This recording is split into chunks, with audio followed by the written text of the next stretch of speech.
Quando eu era adolescente, eu dava aula particular, fazia um bico, ganhava meu dinheirinho, terminava o dia numa escolinha, voltava para casa de ônibus e numa dessas viagens eu conheci um cadeirante que ficou na parada esperando o tal ônibus com sistema de plataforma chegar. O ônibus chegou e foi embora e eu e ele ficamos na mão, sem a condução. Ele ia para um lugar pedir a esmola dele. E eu então perguntei, eu falei, rapaz, quando é que passa o próximo ônibus? Situação difícil, porque ele não tinha como subir num ônibus normal. E ele disse, doutor, minha vida depende da boa vontade do motorista.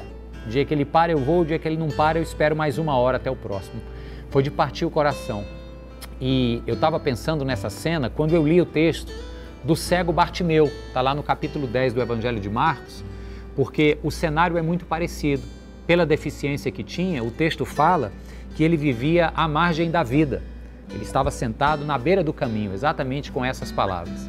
E a pessoa que está à margem da vida, ela depende da boa vontade dos outros.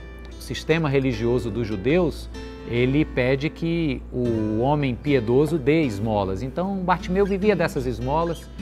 Se sobrasse comida no prato de alguém, talvez ele tivesse um almoço. E se sobrasse água no copo de alguém, ele teria o que beber.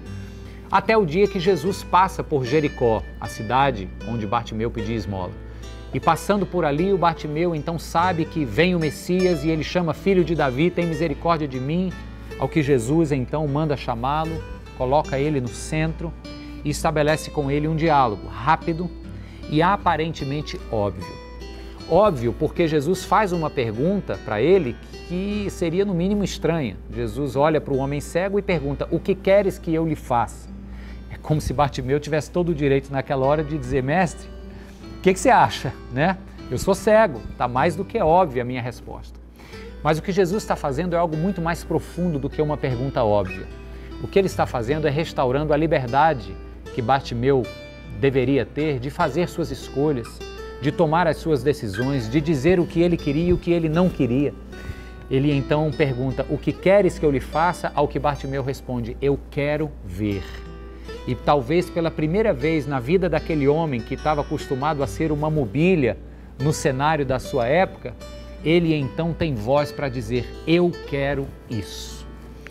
A caminhada com Cristo desenvolve isso em nós, desenvolve essa autonomia de olhar para uma sociedade que às vezes quer impor como nós temos que nos vestir, o que temos que fazer, quem temos que ser, quanto temos que ter na conta bancária para poder ter algum valor.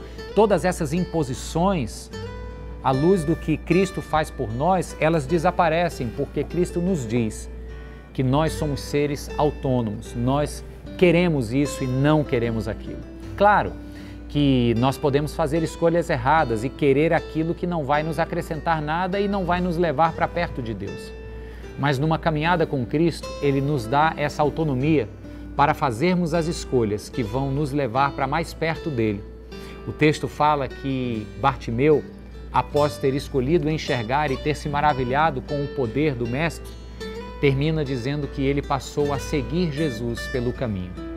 E esta é a intenção de Cristo hoje, na minha e na sua vida. Ele quer restaurar em nós não apenas a visão, mas esta liberdade de fazermos boas escolhas e que nos leva para um caminho de vida plena e abundante. Que Cristo abra os seus olhos e te mostre como é bom fazer escolhas livres que nos levem para mais perto dele. Que Deus te dê essa sabedoria e que te dê um bom dia em nome de Jesus. Amém.